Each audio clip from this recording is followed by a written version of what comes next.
favor, recoja todo esto. ¿Tú lo botaste? Ay, ¿qué quiere que se lo recoja, cabrón? No, ¿Qué quiere? La niña está dormida. ¿Qué quiere? La niña está ¿Que aparte se lo recoja? La niña está dormida. ¿Entonces lo balsaron o no? La niña está dormida. Entonces, que ella lo vea, pues María José que se pare entonces una vez y lo vea. Un país donde la palabra puede condenar más rápido que la justicia. Esta es la historia de un hombre señalado. El doctor Luis Fernando Reyes, médico, padre y profesional intachable, enfrenta una de las acusaciones más delicadas, violencia intrafamiliar. Pero, ¿qué ocurre cuando los hechos no coinciden con las pruebas y cuando el silencio se convierte en un arma? En medio de amenazas, persecución y un juicio social anticipado, este documental busca algo más profundo que un veredicto, la verdad, porque detrás de cada titular hay una vida, y esta merece ser escuchada.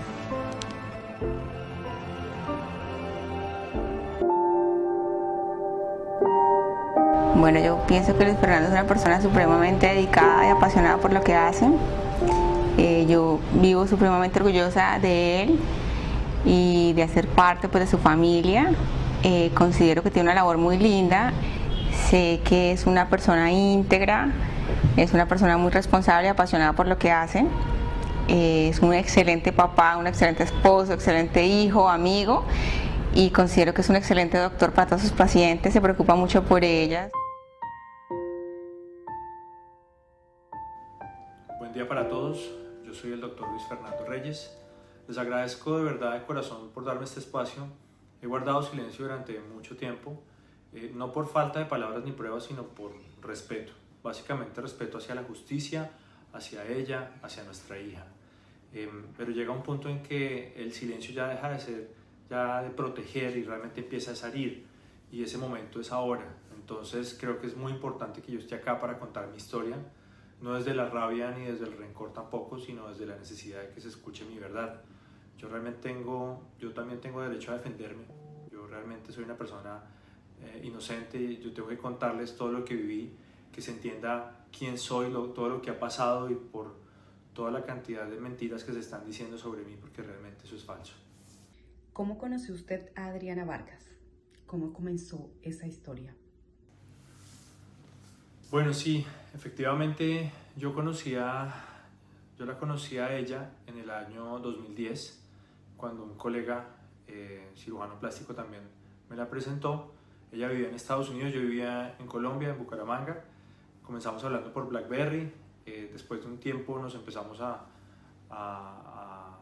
ver ya por primera vez. Ella me invitó a Houston. De hecho, ella misma fue la que hizo el booking, la reserva del hotel para que pasáramos la noche juntos. Y para ese entonces yo recuerdo que ella tenía 31 años, yo tenía 33. Ella de hecho ya tenía un hijo de 5 años, y el niño yo recuerdo que vivía con su padre. Entonces aquí es importante tener en cuenta algo, porque ya éramos personas adultas, completamente maduras, sabíamos realmente lo que estábamos haciendo. Por supuesto, es importante que yo no voy a entrar en detalles de intimidad, ni mucho menos. Yo realmente soy todo un caballero y no me corresponde, pero sí es importante aclarar que desde el minuto uno, todo fue completamente consensuado. Entonces, después de vernos más o menos 5 veces, ella me dice que está embarazada. Yo realmente pues me sorprendí, porque ella me había dicho desde un principio que ella estaba planificando. Para mí pues me tomó por sorpresa. Yo igual le creí, y desde ese momento pues le extendí mi completo apoyo. Al recibir la noticia me sorprendí, obviamente gratamente, pero pues también traté de ser inmensamente incondicional con ella, de estar con ella, de que se sintiera acompañada y protegida desde el principio de su embarazo, y nunca, pues, por supuesto, desamparada. Incluso le dije que nos casáramos, porque pues no era que estuviera enamorado, porque realmente no nos conocíamos, no la conocía, sino básicamente porque yo venía de un hogar de principios, de una familia de principios, de moral, de valor. Como hombre yo quería que esa bebé pues naciera dentro de una base de un hogar, y nunca le faltara nada. Ella por supuesto aceptó que nos casáramos. De hecho fue ella quien misma organizó todo lo de la boda con su mamá, recuerdo, y ella quería que se casase en Cartagena. todo eso lo adecuó. De hecho, ahí nos casamos en la misma iglesia donde se casó Juan Pablo Montoya, y obviamente quería que todo fuera muy, muy al estilo y al gusto de ella. Entonces yo simplemente la apoyé, accedí a todas sus peticiones y pretensiones como siempre. Ella organizó absolutamente todo y yo simplemente muy complaciente la apoyé. Nos casamos cuando ella tenía más o menos 6 meses de embarazo. Yo realmente yo no sabía que ella estaba casada en Estados Unidos. Se había casado con un ciudadano de origen chino y a su vez estaba con un novio de origen iraní. Venía manteniendo una relación por más de 4 años con esta persona y a su vez estaba conmigo. Entonces realmente pues el día que uno se casa, uno espera que sea el día más feliz, el día más alegre. Para mí realmente no lo fue. Yo realmente estaba muy ilusionado, pero realmente para mí fue muy duro cuando me enteré que ese mismo día ella estaba hablando con el hombre que mantenía esa relación con el novio iraní. Entonces le decía que le enviaba fotos de su peinado, le enviaba fotos de su maquillaje, de su vestido, le decía que lo amaba, que realmente debería estar casándose con él y no conmigo, realmente que su cuerpo estaba en Colombia pero su corazón estaba allá en Houston. Realmente que le decía también que siempre que él fuera a buscarla, ella iba a estar para él en todo momento. Realmente eso fue devastador para mí, me rompió el corazón en 1000 pedazos, fue muy fuerte.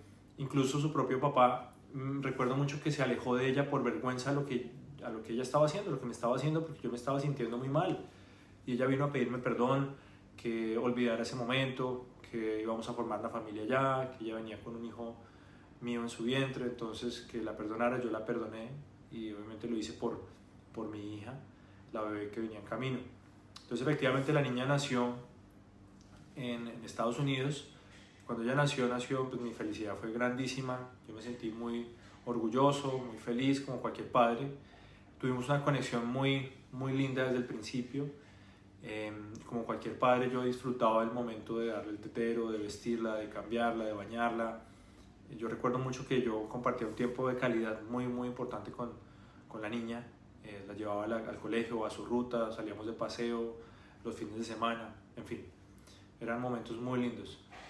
Bueno, cuando ya se vinieron después del nacimiento de la niña para Colombia con su madre, empezamos a vivir en la casa de sus padres durante 2 meses, porque pues yo tenía que buscar una casa que se adecuara a sus necesidades, a sus requerimientos, que fuera muy parecida a las casas de Estados Unidos, con 2 empleadas, bueno, ella incluso me pidió que tuviera su propio baño porque no quería compartir ese espacio conmigo. Eso fue algo que ella me dijo. Que fuera espaciosa la casa, en fin. Cuando logré buscar algo y encontrar algo acorde a sus requerimientos, nos fuimos a vivir allí. Incluso le dije que si quería que nos trajéramos al niño de los Estados Unidos, porque él estaba viviendo con su padre, para que empezara una relación de hogar realmente con nosotros. Ella accedió, efectivamente hablamos con el papá, lo trajimos a vivir con nosotros. Yo estaba muy, muy, muy seguro de que eso le iba a brindar a ella mucha alegría, y así fue. Entonces el niño se vino a vivir con nosotros. Yo lo recibí con todo el amor de padre sustituto que puede brindarle uno a su hijo, con el mejor cariño, amor, calidez. Yo lo tenía en el mejor colegio de Bucaramanga. Yo lo llevaba al club campestre, lo llevaba a fútbol, golf, tenis, squash, y pues le daba todo mi amor. Entonces yo recuerdo que cuando la niña tenía más o menos 10 meses de nacida, ella me dijo que quería irse de vacaciones con sus amigas. Yo realmente no le vi ningún problema a eso, accedí y le dije que necesitaba. Me pidió dinero, me pidió que le pagara el viaje y que además de formular unas pastillas, yo como médico, para retrasar su ciclo menstrual, que se quería broncear. Yo realmente no le vi nada malo, yo lo accedí, y cuando ella se fue yo me quedé cuidando solo a los niños. Yo me quedé en casa solo con los niños. Ella pues en realidad yo no sabía que ella se iba realmente a ir a ver para Cancún, a verse con su novio iraní. Ella se desapareció completamente. Yo estaba muy preocupado, así que con su mamá pues dijimos que llamáramos al hotel. Efectivamente, cuando llamamos al hotel ella no ella pues ella estaba bien. Me dijeron, sí, está bien, pero pues está acá con el señor, con el novio iraní. Efectivamente, para mí fue un momento muy triste, muy duro, el segundo momento de mi vida con ella. Me sentí devastado, decepcionado, como cualquier hombre se puede sentir con este tipo de engaño. Cuando ella volvió, me trajo una botella de tequila, de esas de las de la neverita de la habitación, como souvenir, me pidió disculpas y realmente me aceptó y confesó que sí había estado con su novio iraní, pero que la disculpara nuevamente, que volviéramos, que intentáramos nuevamente. Yo me fui una semana de la casa, para mí fue duro, y ella me pidió muchas veces que regresara, me prometió que no volvería a ocurrir, que siempre usaba a la niña como para pedir que, como medio para volver a unirnos, y que ella iba a cambiar. Yo volví, nuevamente la perdoné, pensando solamente en el bienestar de la niña.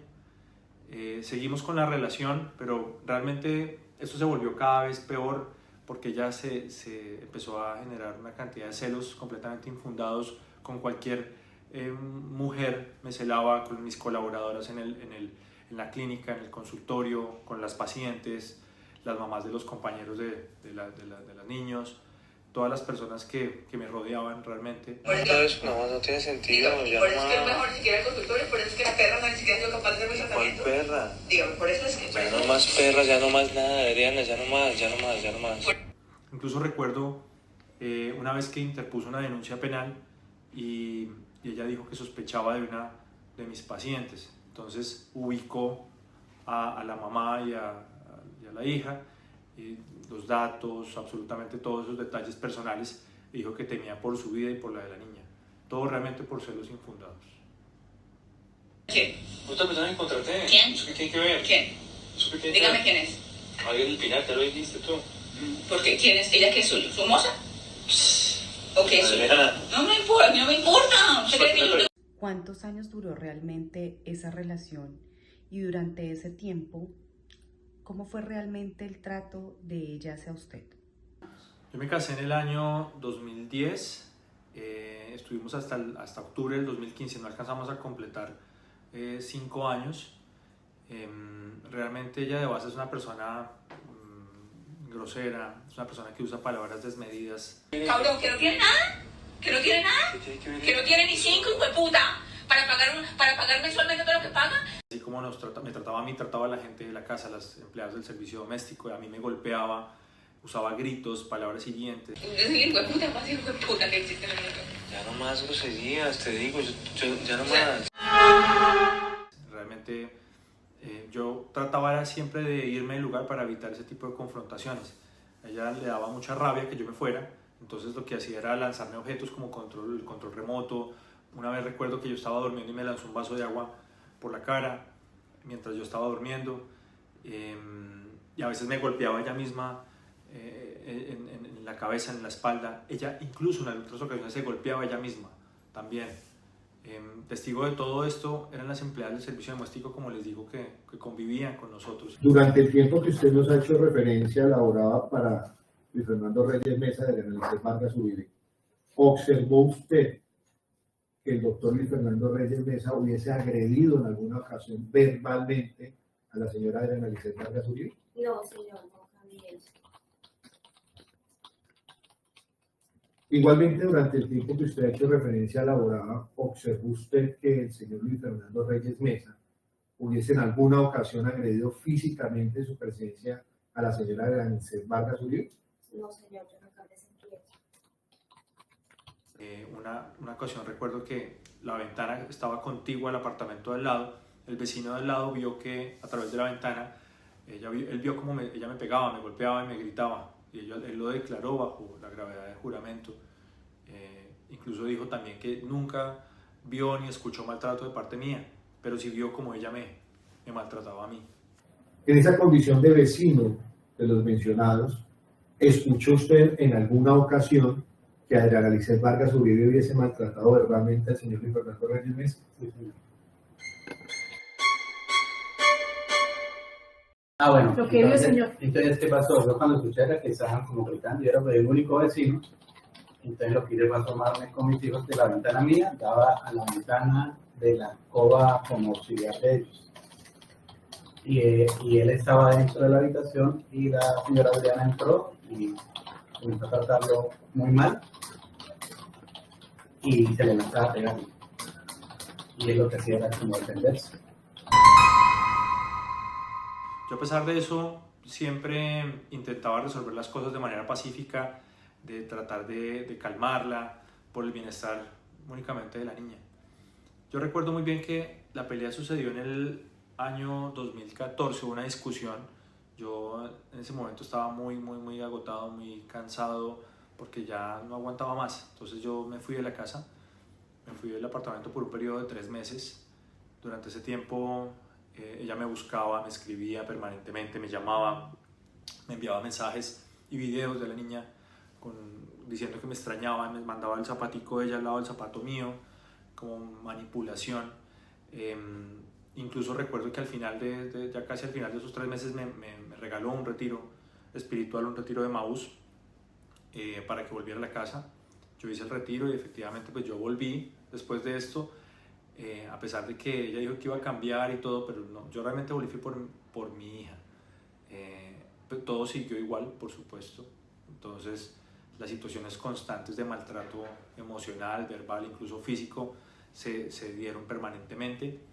Y hoy por hoy me duele muchísimo que esta verdad que yo estoy contando, esta historia, haya sido completamente volteada de manera muy injusta, porque como si era yo quien hubiera infringido ese daño. Ya realmente yo fui quien lo recibió durante tantos años y yo me callé simplemente por proteger a la niña y a todo el entorno familiar. ¿Intentó usted denunciar lo que vivía? ¿Acudió alguna vez a la justicia en busca de ayuda? Sí, efectivamente yo interpuse una denuncia penal por violencia intrafamiliar. Recuerdo mucho una ocasión en la cual tuvimos una discusión y ella, como siempre, me agredía verbalmente y físicamente. Incluso me rasguñó y me dejó sangrando el cuello, tanto así que las personas cercanas a mí, como las asistentes, esteticistas, me veían instrumentadora. Y yo fui y me dieron incluso una medida de protección. Sin embargo, yo después decidí retirarla porque pues no quería hacerle daño a la mamá de mi hija. ¿Por qué decidieron separarse? ¿Fue una decisión mutua o una necesidad para protegerse? Bueno, ella me pidió, una vez que quería hacer un curso, yo la apoyé, como en todo lo que ella hacía, yo la apoyaba. Y sin ningún problema, lejos de imaginarme que allí iba nuevamente a iniciar o a partir una nueva infidelidad, es allí donde ella conoce un nuevo hombre e inician una relación.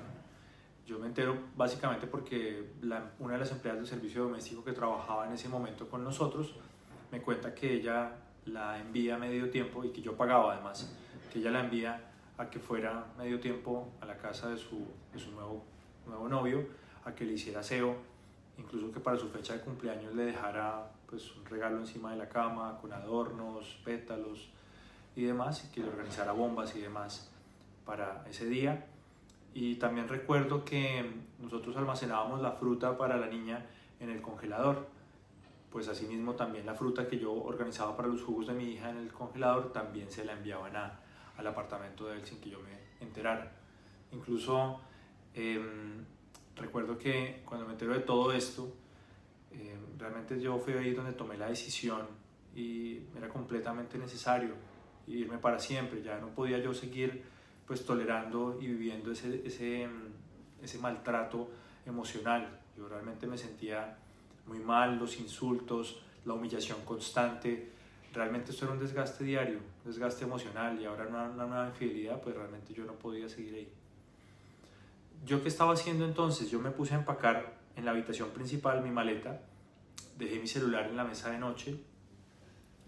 Yo ya sabía que era definitiva la decisión, entonces al dejar el celular encima de la mesa de noche, ella lo toma mi celular, refiriéndose que con ese teléfono yo iba a hablar con ya no iba a hablar más con ellas, por supuesto haciendo alusión a las pacientes, como muchas veces ella las llamó a todas las pacientes. Le pedí varias veces insistentemente que me devolviera el celular, que me lo retornara.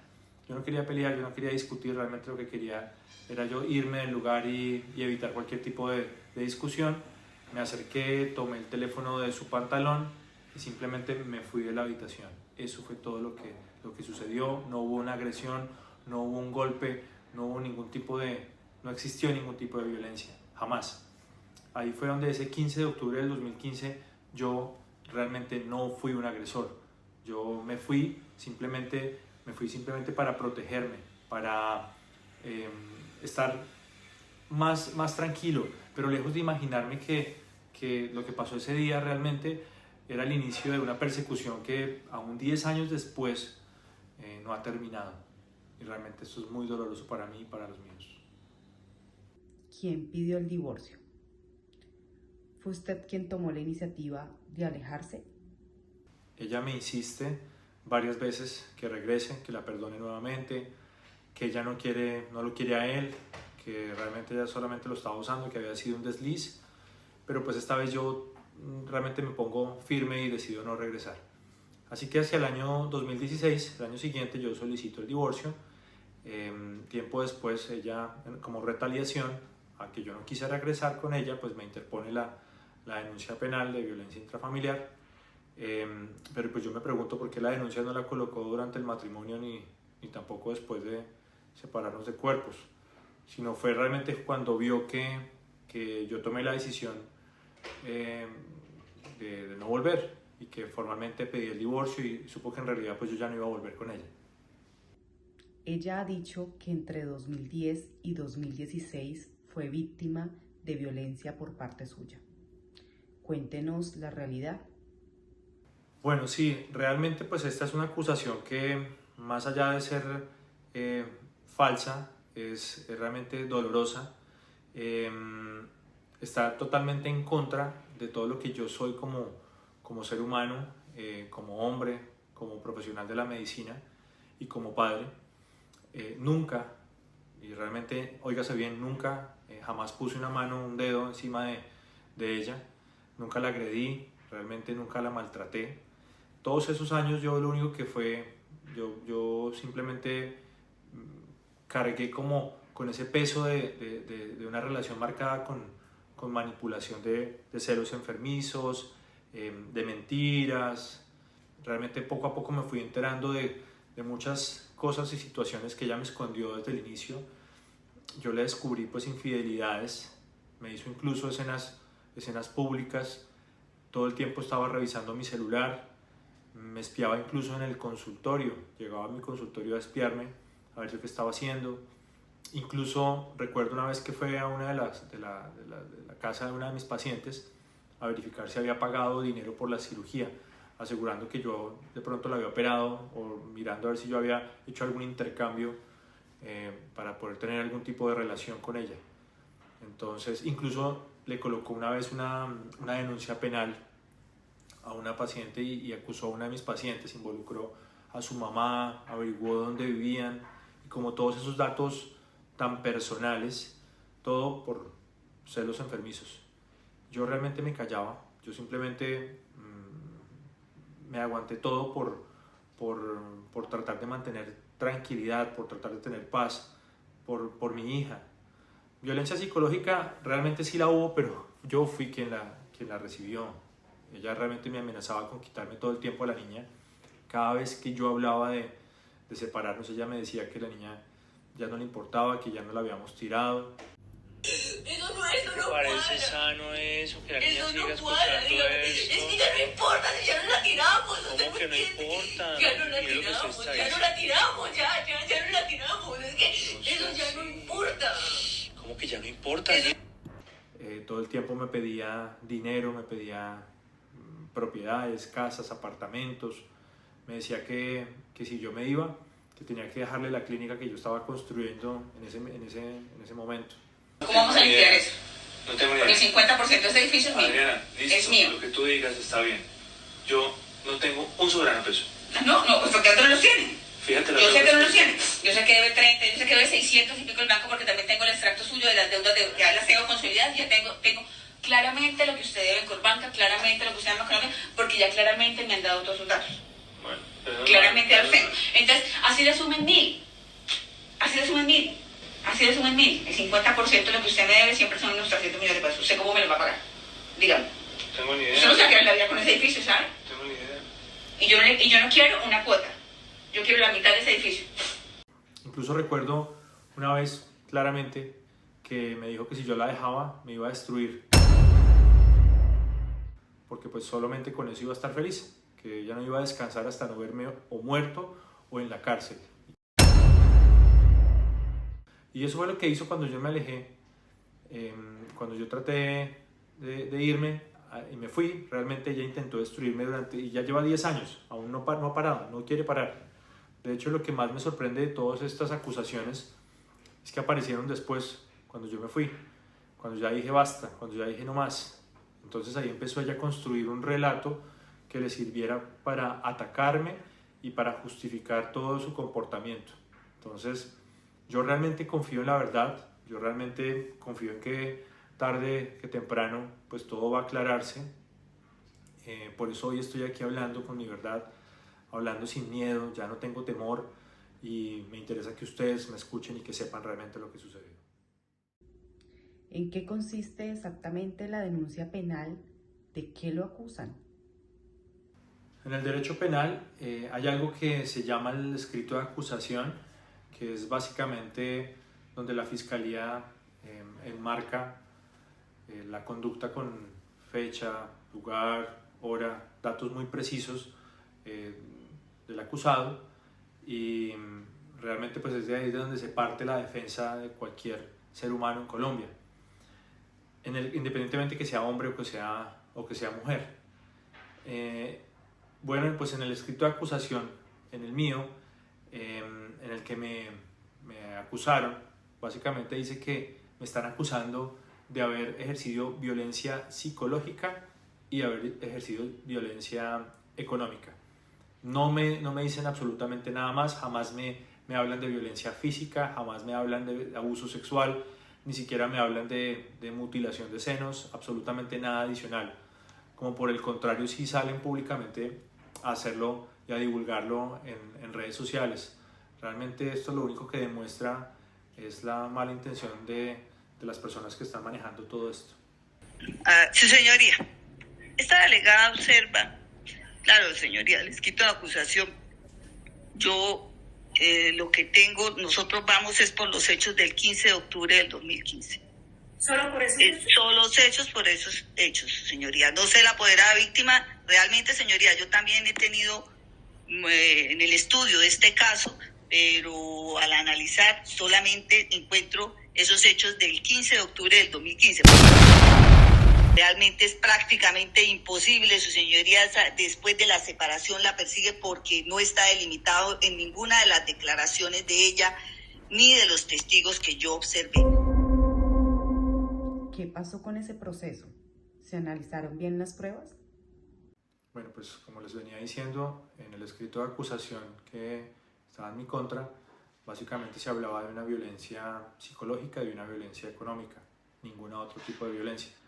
Los abogados de mi parte lograron desvirtuar cualquier tipo de violencia económica. Se presentó durante el juicio todo el historial laboral de ella, donde se evidencia que ella tuvo varios trabajos y además de eso también se demostró que ella era dueña de un establecimiento comercial, así como lo demuestran declaraciones de personas de su entorno cercano, y eso fue adjuntado dentro del mismo proceso.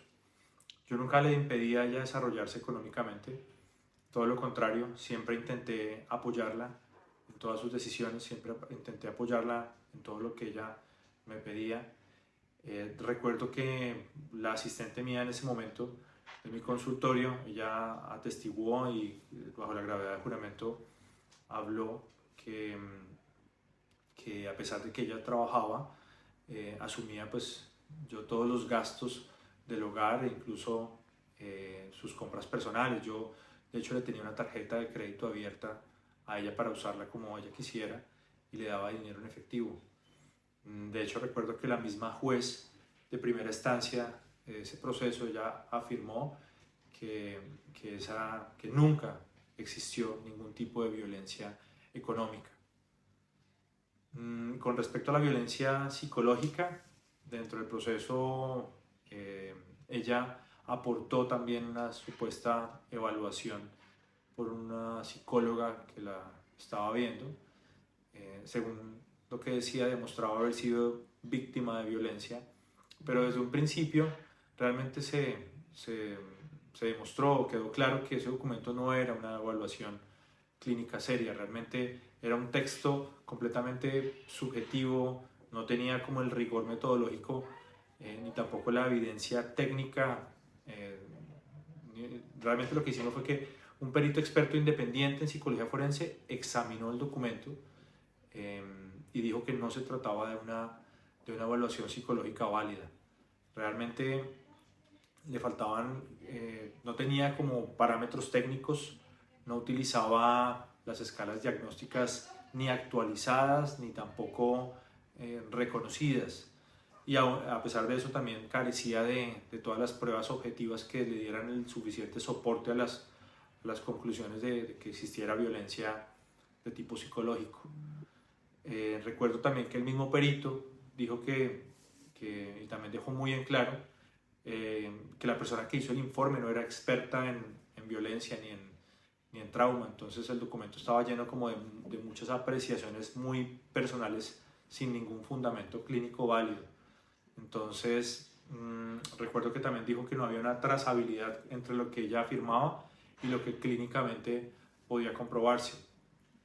Entonces eso hace que realmente este tipo de documentos no solamente sean inválidos, sino que además de esto sean peligrosos si se usan como para la base para juzgar a alguien. Entonces, a pesar de eso, pues este documento ellos lo presentaron como prueba por parte de la Fiscalía. Entonces eso representa realmente para mí una grave irregularidad. Realmente, porque un proceso penal no puede aprobarse o apoyarse con este tipo de documentos sin validez científica, sobre todo menos aún cuando está en juego el buen nombre de una persona, la libertad, la vida, la familia. En mi caso yo creo que realmente está muy claro, aquí no hay huellas, absolutamente ninguna huella psicológica de violencia, no hay una evidencia clínica suficiente que lo respalde, y el informe que ella intentó usar para sustentar el relato fue totalmente desmentido. El perito que habló de ello fue muy contundente, y aparte era una persona imparcial. Pero tristemente en este proceso la emoción le ha ganado más a la técnica y pues obviamente no sé qué le pasó a la justicia, porque pues realmente es muy simple, si no hay pruebas pues realmente no puede haber una condena. Esa es realmente la conclusión de esto. Doctor Vitaliano, de acuerdo a las deficiencias observadas por estos dos psicólogos clínicos, ¿podían ellos establecer un nexo de causalidad del trastorno depresivo con la presunta violencia intrafamiliar, que es materia de investigación por parte del doctor Luis Fernando Reyes Mesa? No podrían. No podrían porque, vuelvo y repito, no tienen la preparación para realizarlo. Tendrían que haber realizado una evaluación psicológica forense a la señora Adriana y que esa evaluación psicológica les permitiera realizar efectivamente ese contraste, ese nexo causal del que nosotros venimos hablando, y estos profesionales pues no tienen ese conocimiento, no tienen ese alcance en ese desarrollo. Producto de todo lo que se analizó en esa recolección de toda esa información, yo concluyo que hasta el momento en que se realizó esta evaluación, a la señora no se le había realizado una evaluación psicológica forense que permitiera dilucidar ese nexo causal entre una violencia y una afectación de índole psicológico. Entonces no hay una evaluación psicológica forense de ninguno de los intervinientes que permita, digamos, llegar a algo como esto. Otra de las conclusiones a las que llegué dentro de ese proceso, pues es que ninguno de los profesionales, ninguno de todos los profesionales que nosotros hablamos, aplican pruebas de índole psicológico que se acerquen a mirar si efectivamente existe una afectación psicológica en la persona evaluada y exista una correlación en esa sintomatología. Tampoco se evidencia que se haya aplicado una prueba de simulación de síntomas como el SIM, que nos permitiera a nosotros mirar y efectivamente saber si toda esa sintomatología es real o no es real. Entonces, esa es otra conclusión a la que arribé porque no hay ninguna evidencia dentro de los temas analizados. Otra conclusión es que no se muestra ese ciclo de violencia tal como yo lo expliqué, no se da o no se considera o no se analiza ese tipo o ese ciclo de violencia y cómo se da al interior de esta familia, si es que se llega a dar en ese contexto. Otra de las conclusiones es que los diagnósticos de los cuales nosotros hablamos, pues no concuerdan con los signos y los síntomas que debe tener una persona cuando efectivamente presenta este tipo de trastornos, ¿sí? Otra de las conclusiones es que nunca se ha evaluado al presunto agresor, no se evaluó nunca al presunto agresor y más sin embargo dentro de lo analizado lo que los profesionales argumentan es que es una persona machista, es una persona agresiva, es una persona violenta, es una persona temperamental, pero en todos los medios de prueba no hay ninguna evidencia que demuestre que efectivamente esta persona es así. Y la ley 1090 nos dice a los psicólogos, tengan mucho cuidado cuando usted realiza este tipo de observaciones, pues porque usted sí las tiene que demostrar. Entonces, esa fue otra de las conclusiones a las que llegué. Otra conclusión a la que llegué es que no hay un rasgo de correlación que nos permita evaluar o medir ese daño psíquico real en esa presunta víctima al no existir una evaluación forense pues real, digamos, hasta ese momento. Y finalmente, dentro de todo lo analizado, pues no hay una correlación entre el modo de operar de la violencia intrafamiliar y las consecuencias de tipo modal en el caso que se analizó de acuerdo a la literatura científica en el contexto. Esas fueron las conclusiones a las que llegué. ¿Quiénes eran los testigos que ella llevó al juicio? Yo recuerdo que ella aportó su propio testimonio, algunos de personas cercanas a ella, como su mamá, su papá, la niña y su hijo. Realmente, pues si ustedes se ponen a revisar, realmente son testimonios que tienen vínculos de dependencia o de interés realmente directo, entonces no son para nada imparciales. La defensa, mis abogados lograron desvirtuarlos todos, pero sorpresivamente se les dio un peso que realmente a nuestro criterio fue completamente sesgado. ¿Y quiénes fueron sus testigos? Bueno, dentro de mis testigos estaba la empleada del servicio doméstico que nos ayudó durante varios años. Ella afirmó bajo la gravedad de juramento que jamás vio en ningún momento que yo ejerciera ningún tipo de violencia en contra de ella, ni mucho menos de los niños, por supuesto. Todo lo contrario, ella simplemente afirmaba que yo era un padre amoroso, yo me encargaba de absolutamente todas las cosas que podía en la casa y por supuesto que mi tiempo me lo permitían. Al interior de ese hogar, durante el tiempo que usted laboró, ejerciera Luis Fernando Reyes Mesa alguna agresión verbal en contra del joven Sebastián Vargas? No, nunca presenté eso. ¿Sobre la menor María José? Tampoco. Y quien siempre iniciaba realmente las discusiones y las peleas era ella. Ella pues, siempre siendo agresiva, desde palabras soeces hasta golpes. Otro testigo era el vecino del apartamento contiguo quien confirmó que quien era agresiva era ella y él lo vio con sus propios ojos. Incluso él confesó que ella le propuso un día irse un viaje solos durante el proceso. Desconozco las intenciones, por supuesto. ¿Escuchó que Luis Fernando Reyes Mesa hubiese agredido verbalmente a Adriana Lisset Vargas Uribe? No.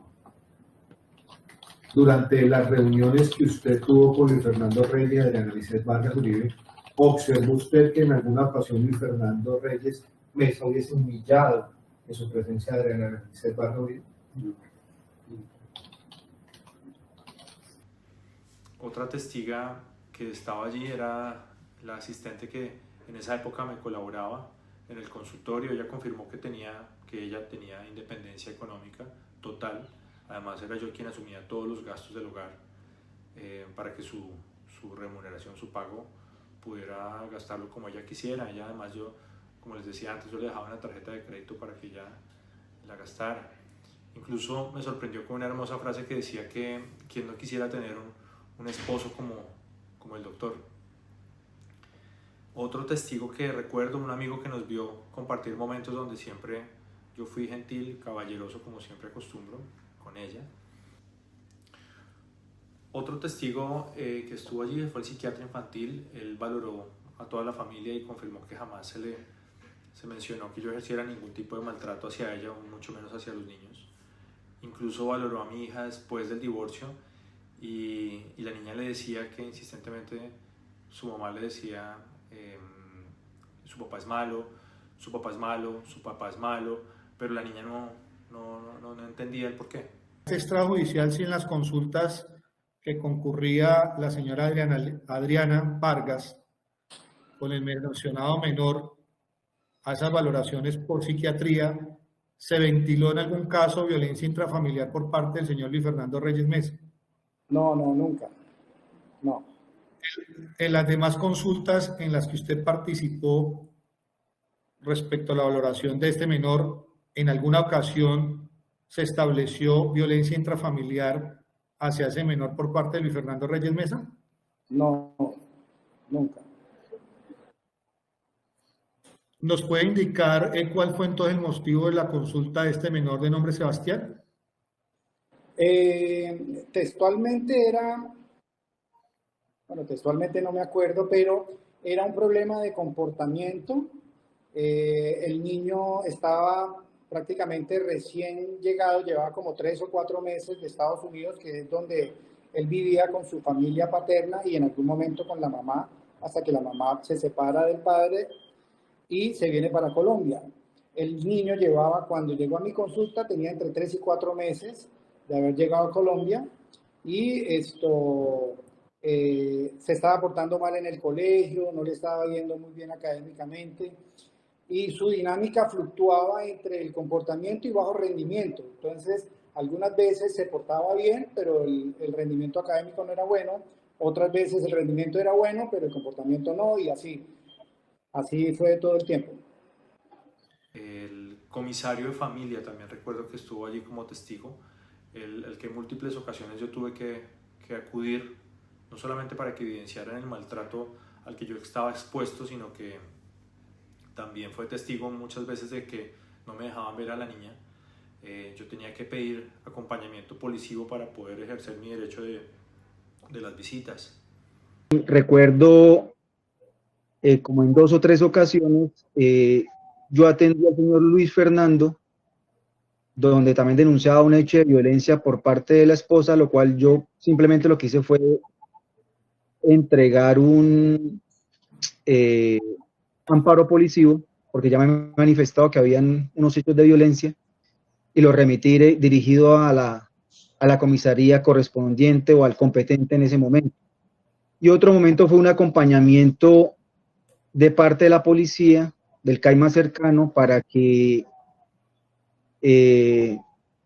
disculpe la redundancia, lo acompañara a recoger a su hija menor, porque creo que no le permitían ver o compartir las visitas que a él le correspondía con su hija.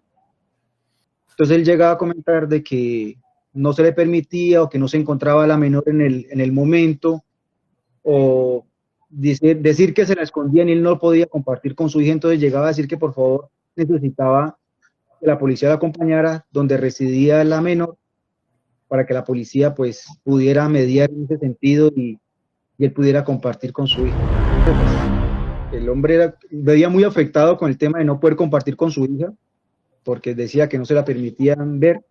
Esto es lo que aseguraba ante la comisaría. Iba a recoger el apartamento, pero no la encontraban en el apartamento porque estaban fuera de la ciudad o fuera de aquí del municipio. Entonces muchas veces le tocaba, decía él, manifestar llegar a escondidas al colegio donde estudiaba la niña para poder compartir con la menor. Eso es lo que manifestaba ante la comisaría de familia.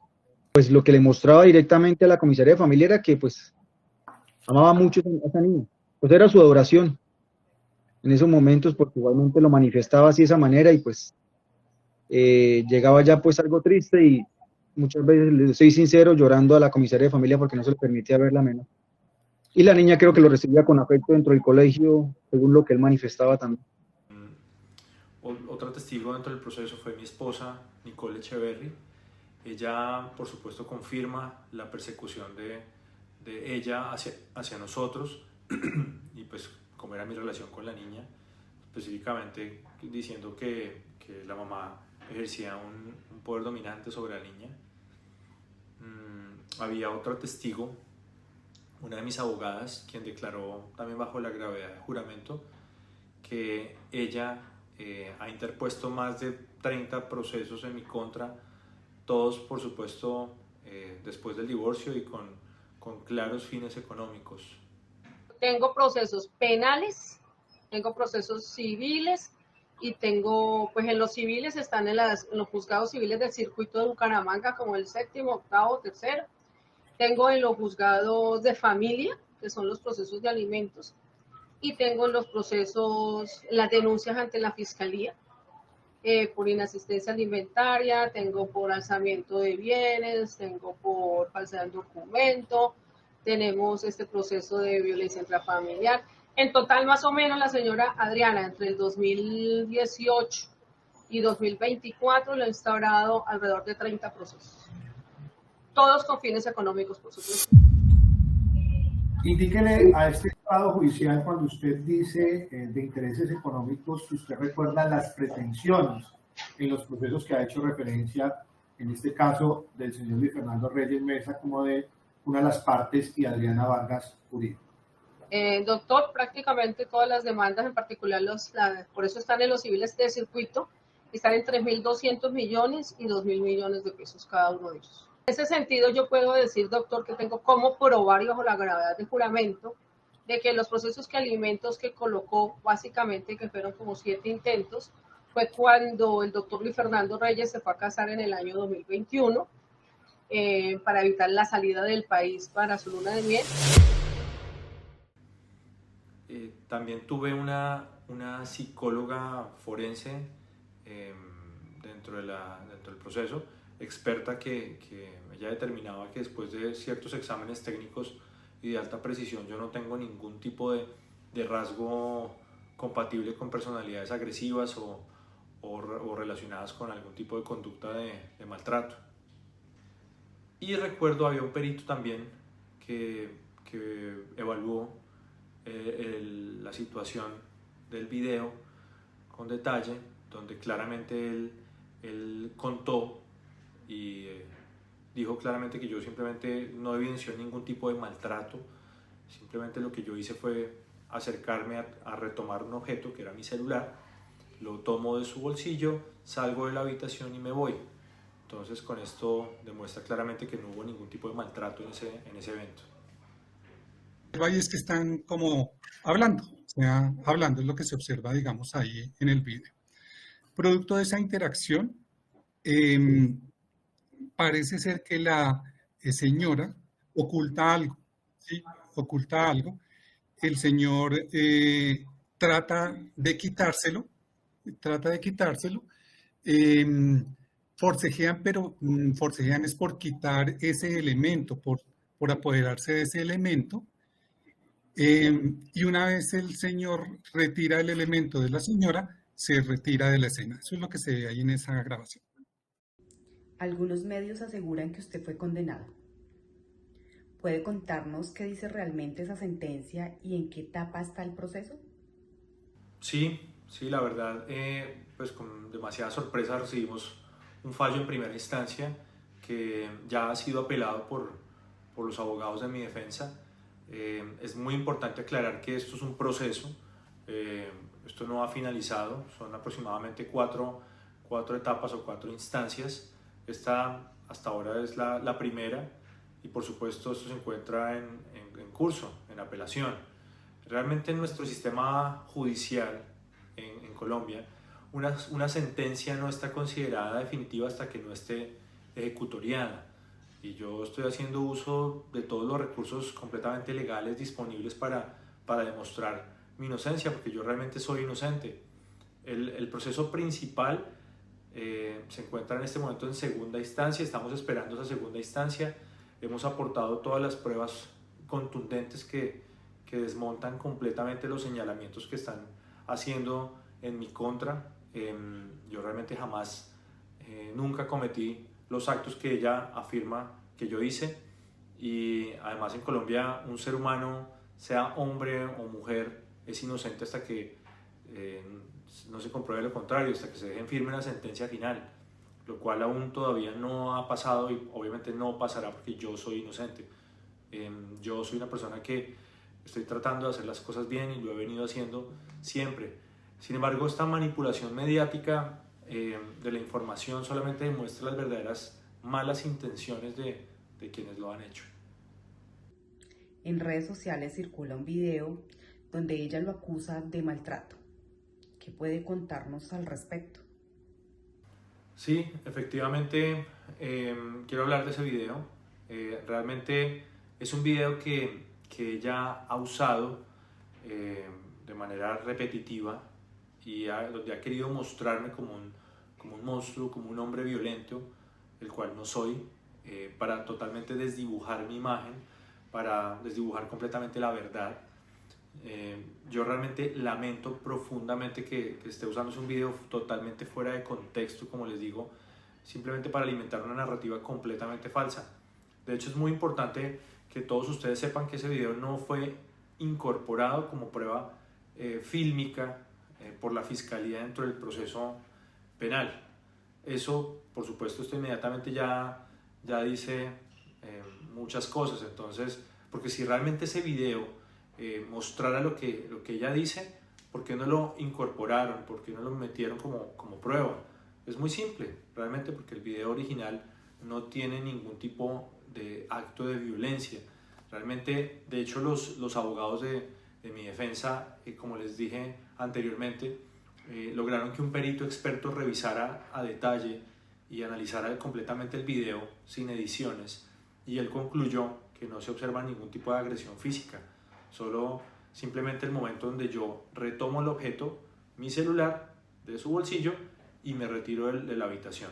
Eso es todo, pero no hay ningún golpe, no hay ninguna agresión, absolutamente nada. Sin embargo, lo utilizan muchos años después, editado, acelerado, cortado estratégicamente y sin sonido, además, solamente para sacarlo de contexto. Y aquí lo que le están buscando no es hacer justicia, sino están intentando destruirme públicamente para aparentemente afectar la decisión en segunda instancia en este proceso y obviamente pedir un incidente de reparación económica que le deje dinero a su paso. Su hija fue mencionada en una supuesta escena del 15 de octubre de 2015. ¿Qué se demostró realmente? Bueno, sí, uno de los momentos más dolorosos que yo he tenido que vivir en mi vida, lo presenciamos justamente con mi esposa, fue escuchar la declaración de mi hija María José dentro del proceso. 8 años después del suceso, del supuesto hecho que ella denunció, para ese entonces la niña tenía solamente 4 años. Recuerdo durante todos esos años, mi hija jamás manifestó ningún temor hacia mí, ningún miedo, absolutamente ningún tipo de repulsión. Todo lo contrario, tuvimos una relación muy amorosa, juegos de abrazos, de papá presente, de un papá que trató de dar lo mejor por ella. Y con el tiempo y la manipulación constante, obviamente su narrativa cambió. Lo más grave y lo más triste es que 2 años después de ese supuesto evento, ella simplemente fue valorada por un psiquiatra infantil y en ese momento no dijo absolutamente nada sobre maltrato, ningún tipo de agresión, ningún tipo de miedo, como les digo, hacia mí, ni una sola palabra. Y esa valoración está bajo la gravedad de juramento en el expediente. Solo decía lo que yo les dije anteriormente, que su mamá le insistía, que le decía que el papá era malo, su papá era malo, su papá es malo, pero ella no sabía por qué, ella estaba muy pequeñita. Una valoración que pidió el padre porque la niña manifestó que su mamá le decía que el papá era malo. Donde se mantuvo el señalamiento, pero lo que llamaba la atención es que la niña realmente no tenía criterio de enfermedad mental tampoco. Era una expresión de la niña, era un señalamiento, una expresión que no estaba asociada a ninguna alteración emocional, es decir, no estaba la niña ni deprimida, ni ansiosa, simplemente lo decía, ¿no? Que llama mucho la atención, ¿no? Como cuando uno se aprende algo de memoria y lo señala. Usted nos ha manifestado de que ya tenía un perfil de Luis Fernando. ¿A qué perfil usted se refiere? No, una persona tranquila, caballero, de buen afecto. Nunca le vi un rasgo de que fuera violento o intranquilo o ansioso. Lo noté sí muy preocupado esta vez, porque cuando me lleva a la niña, llevaba varios días sin ver a la niña. Entonces, cuando se la dejan ver, por esa razón que la niña señala, él me la lleva. Pero pues ahora, 8 años después, aparece con una declaración completamente cargada de detalles que por supuesto claramente no corresponde con la edad que tenía en ese momento ni con lo que manifestó durante años. Esto simplemente no es memoria, esto tiene un nombre y esto es alienación parental. Realmente es básicamente el resultado de una narrativa repetida, inducida, manipulada por una madre que está obsesionada con destruir la figura paterna. Esto es lo que pasa cuando un niño empiezan a sembrarle desde muy pequeño una historia hasta que la asume como propia y aunque no la haya vivido de esa forma. Realmente quienes han leído el expediente completo saben que esta declaración no es espontánea, esta declaración no es nada coherente.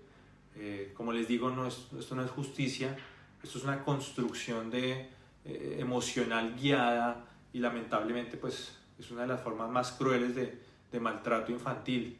Usar a su propio hijo, a un hijo como un instrumento de venganza.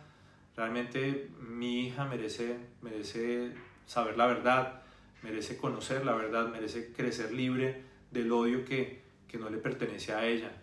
Y yo como papá, como su padre, también merezco que la justicia distinga, diferencie entre un testimonio y realmente una manipulación.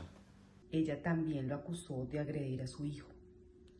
¿Existió alguna prueba médica, psicológica o legal que confirmara eso? Bueno, realmente esta afirmación no solamente es falsa, sino profundamente dolorosa. Y lo más grave de esto es que fue totalmente desmentida por el propio psiquiatra infantil que nos evaluó a todos los miembros de la familia, incluidos los niños, ella y yo. Y declaró bajo la gravedad de juramento, por supuesto que en medio del juicio, que jamás se identificó signos de maltrato por parte mía. Todo lo contrario, él lo que hizo fue dejar en claro que el niño tenía un diagnóstico, era relacionado con problemas de adaptación y problemas de comportamiento, más no con nada relacionado con violencia ni mucho menos abuso. Y quienes realmente asistíamos a las consultas éramos la mamá y yo, no yo solo como ella intenta hacerlo ver. De hecho, los testimonios de personas que convivieron con nosotros, como como las señoras del servicio doméstico que nos ayudaban en la casa, ellas afirman que la relación que el niño tenía difícil no era conmigo, sino era con su mamá. El niño sí tenía discusiones frecuentes, pero con su madre. Y el propio psiquiatra también explicó que el niño extrañaba a su papá. Realmente extrañaba a su papá, a su abuela, repetitivamente lo decía. Y nunca logró adaptarse pues a Colombia. Todo el tiempo, a raíz de eso fue que él tomó la decisión de regresar a los Estados Unidos. Y pues esta realmente es la realidad y esta es completamente contraria a la versión fantasiosa que ella intenta imponer ahora, sin pruebas, contradiciendo absolutamente todo lo que está documentado clínicamente. Además también se demostró que yo nunca lo mediqué por mi cuenta, como ella lo dice. De hecho, las decisiones terapéuticas siempre eran concertadas con él, con el psiquiatra y con la mamá. Los registros médicos ahí reposan y lo respaldan. De hecho, quien administraba el medicamento era ella y no yo. Yo ni siquiera yo estaba trabajando, así que yo ni siquiera estaba presente para eso. La acusación que intenta afectar su honor como médico dice que usted le mutiló los senos. ¿Qué pasó realmente en esa cirugía? ¿Hay evidencia médica que respalde eso? Como les comenté, ella se ha aprovechado de este fallo en primera instancia para afirmar cualquier cantidad, una gran cantidad de acusaciones sin ningún tipo de sustento o soporte, solamente para desprestigiar mi imagen en todos los campos, no solamente como hombre, sino también como esposo, como papá y por supuesto como médico, como especialista en cirugía plástica. En este caso ella está afirmando que hubo una supuesta mutilación, que por supuesto nunca existió. Esta es una versión absolutamente irreal, tanto así que es muy importante tener en cuenta varias cosas. Primero, no se encuentra dentro del escrito de acusación una denuncia penal al respecto. Segundo, no hay ningún tipo de denuncia penal por mutilación. Tercero, no hay ningún tipo de peritazgo que esté confirmando esta afirmación de mutilación. Cuarto, no hay ningún tipo de denuncia ante ningún ente o ninguna instancia médica que respalde esa acusación. Y quinto, en conclusión, realmente no tengo ninguna acusación formal y mucho menos una sentencia relacionada con una mutilación. De hecho, durante una cirugía yo nunca estoy solo. Somos un equipo multidisciplinario, somos un gran número de personas trabajando para el bienestar de un paciente. Realmente en una sala de cirugía estamos cerca de 6, 8, 10 personas durante el acto quirúrgico y después del proceso, por supuesto.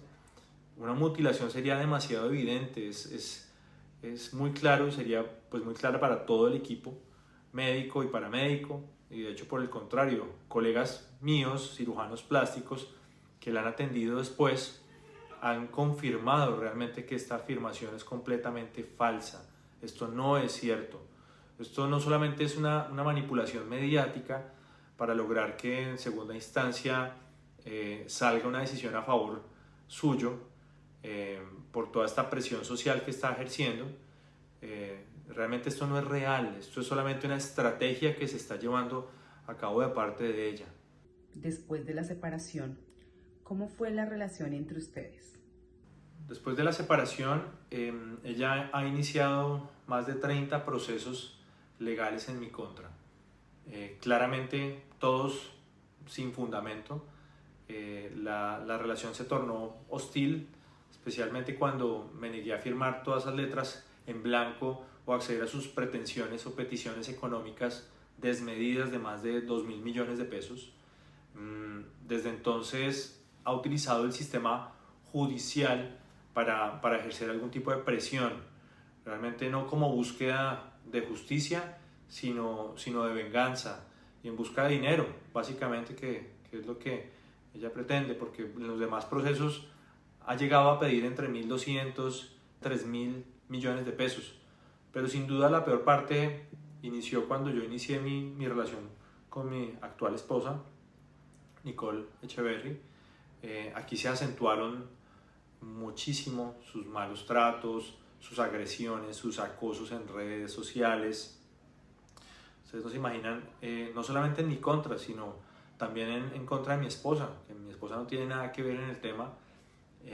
Intentó colocar 4 procesos nuevos en mi contra para impedirme salir del país, a presenciar incluso el nacimiento de mi hermosa hija Antonia. Lo mismo hizo para intentar obstaculizar nuestra luna de miel.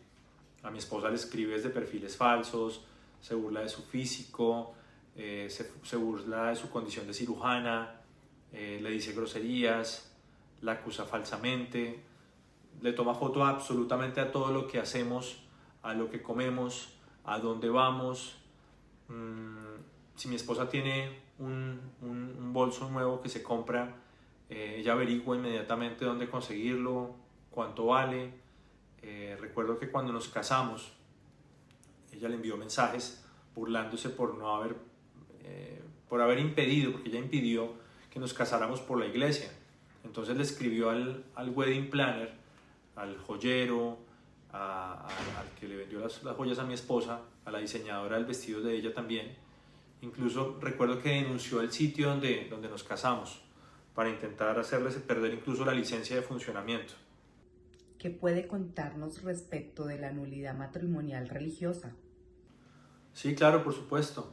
Después de separarnos, ella solicita la nulidad de nuestro matrimonio católico. Fue ella quien inició el proceso canónico bajo el argumento de que ninguno de los dos estábamos preparados para dar ese paso. Allí pues apenas nos habíamos conocido. Realmente, por supuesto, yo acepté con la esperanza de que también se cerrara un nuevo ciclo de dolor y que toda esa mentira y manipulación quedara atrás. Pero sorpresa, para mi sorpresa, cuando ella se enteró que yo iba a casarme nuevamente, esta vez por la iglesia, con la mujer que amo, realmente detuvo el proceso que ella misma había iniciado y realmente comenzó fue a presentar una serie de recursos, de obstáculos, a poner excusas, y finalmente cuando ya se había decretado la nulidad en el Tribunal Único de Apelación en Colombia, es decir, ya era nulo el matrimonio, ella interpuso un recurso de apelación ante la decisión, ante la Santa Rota Romana en el Vaticano. Es decir, aún quería seguir siendo mi esposa ante Dios, la misma persona que decía haber sido víctima de maltrato, ahora quería conservar el vínculo sagrado matrimonial con su supuesto agresor. Realmente es una contradicción que lo dice todo. Acá no se trataba de fe, acá realmente se trataba de otra cosa, de poder, de control, de no permitir que yo rehiciera mi vida, ni siquiera desde el plano espiritual. ¿Ella ha presentado otras denuncias en su contra desde que se separaron? ¿Ha sentido usted una persecución legal? Sí, efectivamente hay múltiples denuncias entre tutelas, procesos civiles, de familia. Algunas han sido archivadas, otras desestimadas. Realmente aquí lo claro es que existe un patrón repetitivo de usar el sistema judicial como herramienta de presión, como les venía diciendo, lo cual ya ha sido completamente advertido por algunos jueces. De hecho, este es un patrón que no solo ha tenido conmigo. Tenemos en claro y sabemos que hay un abogado al cual también le ha interpuesto acciones judiciales solo porque él descubrió que ella no era profesional y que había aparentemente accedido a puestos mediante hojas de vida falsa, donde afirmaba que era administradora de empresas cuando no lo era, egresada de Harvard, de Yale, de varias universidades, de Houston, la Universidad de Houston, la Universidad de Canterbury, de la Universidad de Miami, EAFIT, entre otras. Y también, de hecho, se hizo público que aparentemente falsificó un diploma como politóloga. para poder acceder a un puesto en las unidades tecnológicas de Santander. Esto allí en Bucaramanga. Realmente otras denuncias, otras personas también han denunciado públicamente que las agredía físicamente, muchachos. Que ella procede a darme 3 golpes en las costillas, me empuja, apaga el micrófono y a lo que apaga el micrófono se me abalanza encima a pegarme. Y a la señora vuelvo y me la encuentro en Quinta Etapa, en el centro comercial Quinta Etapa, en reiteradas ocasiones. Y lo que recibo por parte de esta señora son insultos. En los parqueaderos de Quinta Etapa, ella me tira el carro encima y textualmente me dice que ella no va a quedar tranquila hasta que a mí me pase algún día. Las respuestas que ella me da a Twitter cuando se le exponen las mentiras que ella da, mentiras referentes a sus títulos profesionales, mentiras referentes a la propiedad de su vehículo que ella alardea y dice que ella lo adquirió con mucho esfuerzo cuando es un vehículo que ni siquiera está a nombre de ella, y que en reiteradas ocasiones ha buscado a mis amigos buscando mi número de cédula y mi correo de notificación judicial para interponerme procesos por este tipo de tweets. Voy a juntarte pantallazos de un amigo, el cual me escribe que Adriana, eso fue en 2024, o sea, la persecución de Adriana viene desde 2021, que yo tenía 17 años, era menor de edad en una campaña, trabajando fuertemente, construyendo país, y esta señora desde el 2021 hasta la fecha sigue buscándome para ponerme procesos judiciales. No lo ha logrado, afortunadamente, y no lo logrará, ¿sí? Porque en el momento que me interponga un proceso judicial, yo no le tengo miedo en lo absoluto. Te envío los pantallazos, obviamente están sin nombres para no inmiscuir a las otras personas que se mencionan en las conversaciones, porque es algo personal de Adriana contra mí.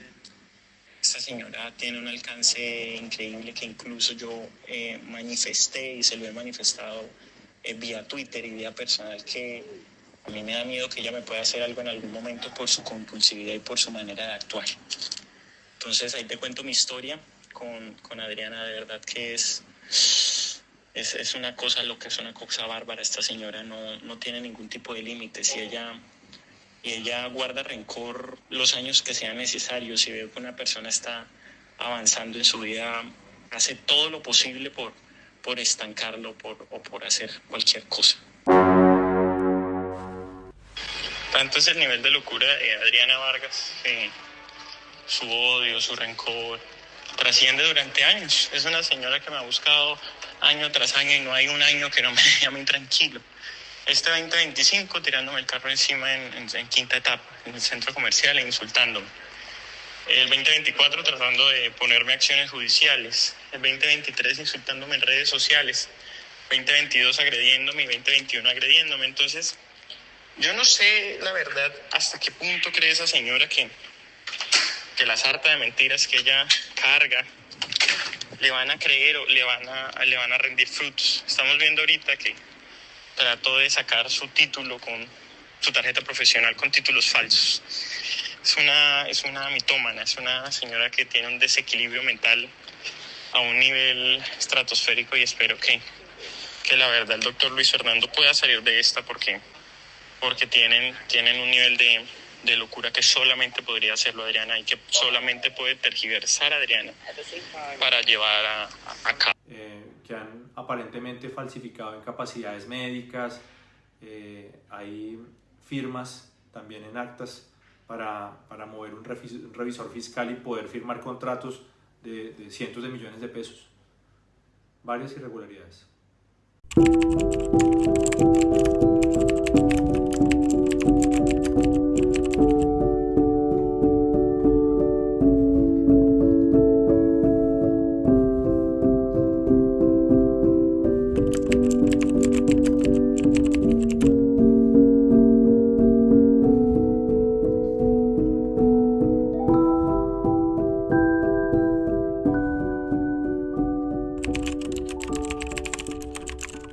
Hoy en día es vicepresidente de la Cámara de Comercio, Sergio Velázquez, comenzó a indagar. Digo, no, pidámosle al revisor fiscal que nos rinda un informe, porque ya no nos quería rendir unos informes como representante legal de estados financieros, de la contabilidad, etcétera, etcétera, y pidamos al revisor fiscal que nos haga ¿cómo se llama esto? Un informe. Imagínese usted que entramos a revisar la certificado de Cámara de Comercio y nos encontramos con que había una reforma estatutaria abril, mayo, junio del 21, en la cual una asamblea extraordinaria en la cual se cambiaron los estatutos, se modificaron y se quitaron el revisor fiscal. Y la firma del presidente de la Junta en ese momento era el doctor Santiago Gómez, que era el vicerrector de la Universidad Autónoma de Bucaramanga. Cuando vimos ese cambio en los estatutos, dijimos, pero la asamblea extraordinaria, ¿por qué se cambiaron los estatutos? ¿Qué cambio es? Entonces le pregunté yo a Adriana, ¿esto qué significa? No, que es que para aquí, que para acá, excusas. Le dije, no, hagan favor, mándeme el acta. ¿Cuándo se hizo esa acta? ¿Quiénes asistieron a esa acta? Y no nos quiso dar la información. Entonces nosotros, lógicamente, como tenemos derecho en la Cámara de Comercio y más si el vicepresidente, Sergio pidió las modificaciones y las actas y todo lo demás, y encontramos que Adriana, sin autorización de nadie, había cambiado los estatutos y colocó la firma copiada del vicepresidente, del presidente de la Junta, de la Asamblea, perdón, presidente de la Asamblea. Yo era presidente de la Junta, era el presidente de la Asamblea. La modificó y lo colocó y cambió los estatutos. Pues ante esa situación nosotros le pedimos una cita de personal para que nos explicara lo que había hecho y por qué lo había hecho y quién había autorizado eso. Que cambiar los estatutos sin autorización es los casos más graves que hay. De ahí se armó una pelotera que usted no se imagina cómo fue eso. Uy, eso fue una cosa tenaz, horrible. Finalmente, la Junta Directiva en el mes de diciembre le mandó una carta de terminación de contrato de gestión de servicios con justa, pues con las razones que tenemos nosotros, que eran como 5 o 6 razones. Es más, yo creo que carta de esa me tocó mandar por una tutela que me pusieron al juzgado primero penal, donde explicábamos las razones por las cuales ella había primero modificado los estatutos, falsificando o colocando la firma copiada del que era presidente de la Asamblea, y haciendo un cambio estatutario pues, en ningún sentido. Segundo, que no nos había presentado los informes. Tercero, encontramos en ese momento que no nos presentaban los estados financieros ni flujos de caja. Nosotros hemos hecho un convenio con Minesa, que efectivamente yo había logrado ese convenio con Santiago Ángel, que era el presidente de Minesa, y con Carmencita Lián, que era la encargada de esto, con las comunidades más necesitadas para el tema del municipio de California. Y nada de los informes financieros. Y cuando nos volvimos a encontrar, ella había firmado sin autorización de Junta Directiva un contrato por 145 millones de pesos sin autorización de la Junta y lo estaba manejando ella. Y ella verbalmente nos había dicho que ese era un convenio que se manejaba, pero nosotros hacíamos la labor y Minesa pagaba. No que los flujos de fondo entraban a la fundación, a la corporación. Y adicionalmente firmó contratos de prestación de servicio con terceras personas sin autorización de la Junta Directiva para prestación de servicios. Nosotros estábamos convencidos de que todo eso lo hacía la Minesa directamente y nosotros éramos los intermediarios, digamos, en el procedimiento, ¿no es cierto? Y simplemente nosotros hacíamos la gestión y por eso nos entraban unos dineros. Por eso era la negativa de ella de entregarnos, digamos, los estados financieros y flujos de caja. Esas fueron las razones por las cuales salimos de ella, terminamos el contrato de servicios y posteriormente ahí siguió un problema, nos metió la Procuraduría, demanda va, demanda viene. Oye, no, una cosa espantosa. Realmente que yo en mi vida, o sea, yo trabajé toda mi vida en el sector financiero como gerente regional de Colpatria, de Conavi y de Bancolombia. Y en mi vida laboral, con tanta gente que he manejado yo, nunca tuve tantas situaciones tan delicadas como con Adrián. Lo digo aquí, doctora, pero es una cosa que a mí me aterra que una persona como Adriana tan joven haya hecho lo que hizo. Es una cosa inaudita. Traicionar totalmente la confianza y decir las mentiras y a una junta directiva de lujo. Porque es que estamos hablando de personas importantes de la ciudad de Bucaramanga que pertenecían a la corporación Red Santander Responsable Sostenible, no eran cualquier bobo. O sea, de Cajazán, César Guevara, Mauricio Montoya Bossi, de la electrificadora de Santander, Juan Camilo Montoya, de la Universidad Autónoma de Bucaramanga, y así sucesivamente. O sea, ella traicionó la confianza de una forma, se lo puedo decir porque estoy ante usted diciendo la verdad, ¿no es cierto? Me toca decirla. Yo evito decir estas cosas porque no me gusta hablar mal de la gente. ¿no es cierto? Pero hoy me veo involucrado en un proceso que ustedes me citan a mí para una cosa comercial bancaria, que yo conozco bastante de banca, y yo no tengo nada que ver con esto. Tengo que decirles la verdad, ¿no es cierto? Que con las consecuencias que eso me traiga, pero es la realidad de la vida. Eso no es algo que sea fácil de manejar. Yo quería demandarla y la Junta del General, todos dijeron, mira Jorge, no vale la pena este desgaste, esto va a ser un proceso larguísimo, no hay plata de por medio, ¿no es cierto? No hay plata de por medio. Entonces fue una decisión de Junta consensuada. Tratamos de, digamos, de decirle a ella nos puso después una demanda en la Procuraduría, hicimos una reunión con Procuraduría, a una conciliación donde nos pedía una cantidad de dinero, y finalmente el dinero ella lo tasó en que le diéramos todo el poder a ella y le cediéramos todos los, digamos, por decirlo así, que ella fuera la socia única de la Corporación Santander Responsable la corporación, o sea, que cediéramos todos los derechos a ella, a lo cual pues decidimos que no y decidimos liquidar la corporación. Con tristeza la liquidamos. Sí, eso sí es una liquidación con todas las de la ley, con todo lo que había que hacer. Pero esa fue la decisión que tomamos. Ella nos pedía como 80 millones de pesos por daños y perjuicios y una cantidad de cosas pues que no sé. Los abogados laboralistas dijeron que no se los merecía, igual que los administrativos. Entonces, eso fue la decisión de Junta de no ponerle la demanda a ella por la falsificación, digamos, de esa acta y cambio de estatuto. Doctor Jorge, ¿usted alguna vez entregó una certificación a favor de Adriana en donde se dijera que Adriana trabajó 20 hasta el año 2021? ¿Usted alguna vez recuerda haber emitido ese documento?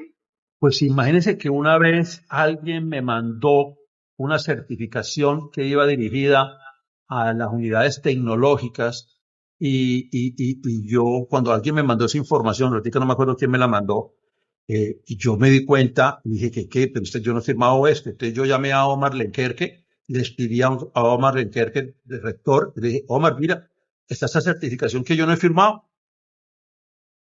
Entonces yo entendí que habían puesto mi firma en una certificación que yo nunca pedí, porque a mí Adriana nunca me pidió ninguna certificación. Le digo nombres propios porque así fue, me la mandó alguien. En este momento no recuerdo.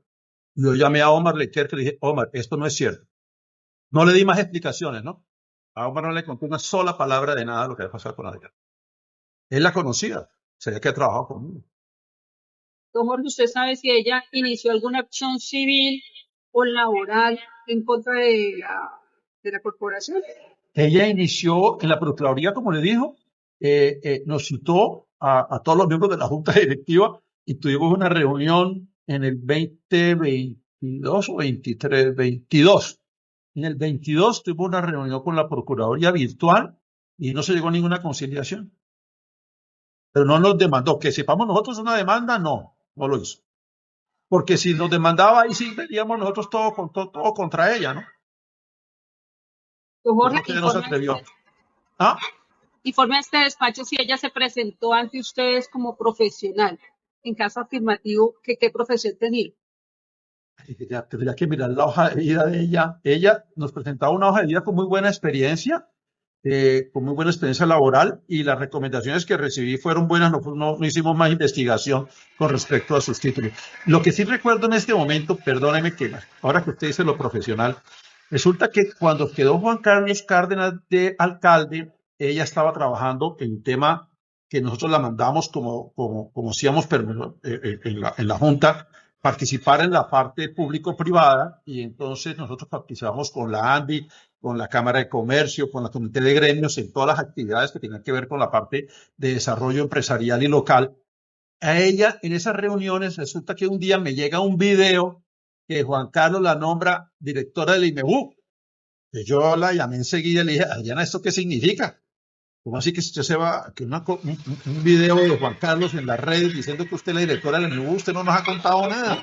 No, Jorge, que eso es un error de Juan Carlos, que es que él quiere, que no sé qué más. Y le dije, mire, vea, Adriana, la labor que usted está haciendo aquí es esta, se va para lo público y usted sabe lo complicado que es lo público, lo difícil que es.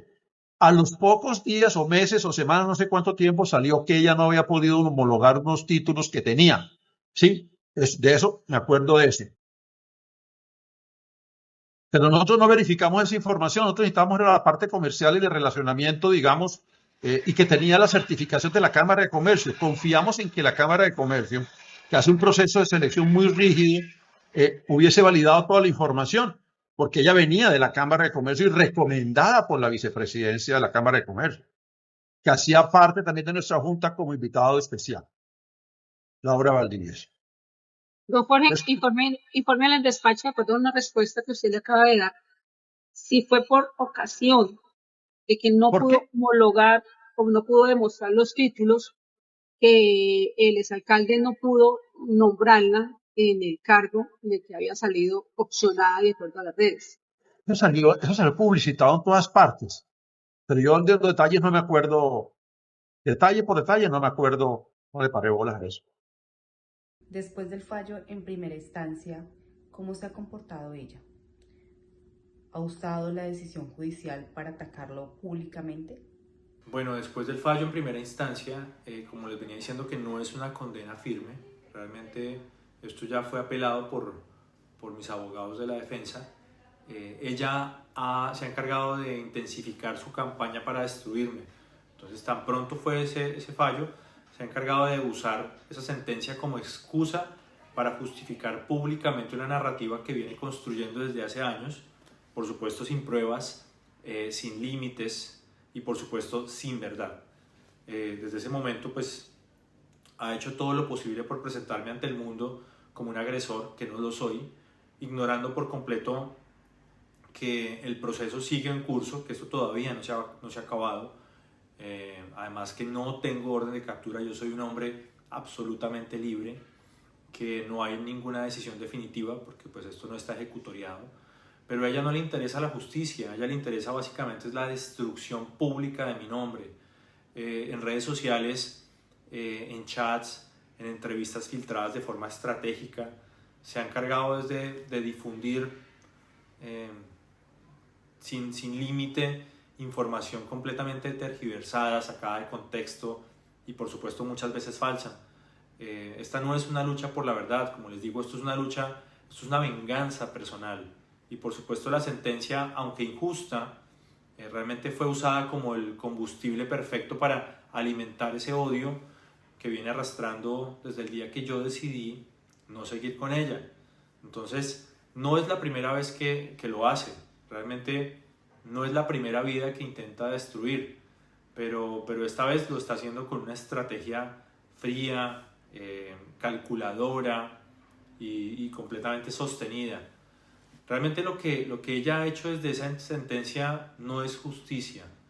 Esto se llama acoso mediático, esto se llama hostigamiento emocional, social, y quienes la conocen de verdad realmente lo saben. Hablemos de su hija. ¿Cómo fue su relación con ella antes y después de la ruptura con Adriana? Bueno, pues realmente antes de la ruptura, mi relación con ella era profunda, era muy cercana, como les digo, llena de amor. Lamentablemente, después ya me fue negado el acceso a ella, a pesar de mis constantes esfuerzos legales, emocionales, realmente hasta hoy sigo luchando por ese vínculo, porque pues soy su papá y siempre seré su papá y para mí ha sido el mayor orgullo de mi vida. Uno de los dolores más fuertes que yo he tenido ha sido cargar no solamente con ese estigma de ser perseguido, calumniado, difamado, sino haber sido separado de mi hija María José. Desde que me aparté definitivamente de ella, de su mamá, ella ha hecho todo lo posible por borrar mi presencia en la vida de la niña. Entonces todo empezó con pequeñas restricciones, cambios de horario, excusas, silencios. Después vinieron los obstáculos legales, toda esa serie de recursos, las demandas, las medidas que bajo apariencia de protección supuestamente en realidad tenían otro propósito, básicamente impedir que que mi vínculo entre padre e hija existiera. Yo recuerdo que hubo días en los que yo tenía que esconderme en una cita odontológica solo para poderla ver unos minutos, para poderle dar un abrazo sincero, para poder verla. Otros días iba al colegio con la ilusión de abrazarla, pero ella, su mamá, pasaba derechos de petición para que yo, pues por supuesto, para que no me dejaran entrar en el colegio. Y yo, como cualquier papá amoroso, buscaba verla como fuera, sin alteraciones, sin restricciones, sin conflicto, solamente para estar cerca de ella, para decirle cuánto la amo. A pesar de todo, pues nunca dejé de cumplir con mis responsabilidades y lo sigo haciendo hasta estos momentos. Realmente yo he estado presente, no solamente económicamente, he tratado de estar emocionalmente y espiritualmente. Yo le pido mucho a Dios por ella, pero pues ella realmente me cerró cada puerta, su mamá me cerró cada puerta una a una. Ella no solamente intentó destruirme como hombre, como médico, como esposo, sino también quiso borrarme como papá. Y en el camino, desafortunadamente, le quitó a María José la posibilidad de tener un padre presente, un padre amoroso, un padre comprometido, como siempre lo he sido yo. Hoy veo con dolor cómo esa relación ha sido truncada, ha sido tristemente manipulada y debilitada a la fuerza. Porque realmente cuando a un hijo se le enseña a rechazar al padre, eso no es protección, eso se llama alienación. Pero el amor que yo siento por ella sigue intacto y sigo esperando que algún día, no sé cuándo, cuando ella crezca y ella descubra la verdad por sí misma, entienda realmente que yo fui un papá de verdad, un papá que la amó hasta el último segundo, incluso desde la distancia obligada. ¿Cómo ha afectado todo esto en su vida profesional? ¿Perdió oportunidades? ¿Le cerraron puertas? La verdad, yo he venido trabajando con esfuerzo, he seguido trabajando con esfuerzo, con ética, con la pasión que me caracteriza, pero no ha sido nada fácil. Realmente esta situación ha afectado mi imagen muchísimo, mis relaciones laborales también, me ha puesto a prueba como un gran ser humano. Aún así sigo para adelante porque yo sé lo que tengo, mi vocación como cirujano plástico y como padre es más fuerte que cualquier mentira que pueden mostrar ante el mundo. ¿Qué ha significado esta experiencia para su familia? ¿Quién ha tenido que sostenerlo en medio del dolor y la injusticia? Realmente han sido años muy duros y dolorosos. A nivel emocional me ha afectado profundamente, muchísimo. Profesionalmente he tenido que defender mi nombre, mi reputación, pero lo más doloroso realmente ha sido la distancia forzada con mi hija María José. Pues su mamá ha hecho de todo para impedir que mi hija y yo tengamos contacto. Como padre, nada duele más que no poder estar presente al lado de sus hijos. A pesar de todo, yo sigo firme de pie, con la conciencia tranquila, con la frente en alto. Las consecuencias de esto han sido tan devastadoras que desde que comenzó la persecución mediática de ella, hemos recibido una cantidad de amenazas increíbles realmente hacia nuestra vida, hacia nuestra integridad, que han puesto en juego no solamente nuestra paz, sino también mi seguridad, la de mis hijos, la de mi esposa. Realmente me han escrito literalmente cosas horribles, que me van a sacar los ojos, que me van a picar en pedacitos, que me van a dejar tirado en un canal. Han involucrado a mi esposa, incluso se han atrevido a mencionar a mis pequeños hijos. Realmente ustedes, los que están viendo esto, saben lo que es mirar a mis hijos mientras duermen, sin saber si están realmente seguros y a salvo. Realmente, o se pueden imaginar lo que es vivir en medio de la zozobra, de una incertidumbre, pensando en qué puede en realidad llegar a sucedernos como familia, saber que le puede pasar algo a mi familia por algo que de verdad nunca ocurrió. Esto realmente es toda una narrativa construida a base de odio, a a base de venganza o simplemente de búsqueda de dinero. Realmente lo único que nosotros pedimos es que salga la verdad a la luz, que tengamos la oportunidad de ser escuchados, pero pues hasta ella nos quiere quitar ese derecho. Realmente, incluso recientemente le puso una tutela a mi esposa para intentar silenciarla, porque ella me ha estado defendiendo como una guerrera. Y realmente aquí me pregunto yo, ¿qué sistema permite que se destruya una vida, una familia, sin siquiera realmente cotejar la información, sin buscar pruebas y sin investigar a fondo las cosas?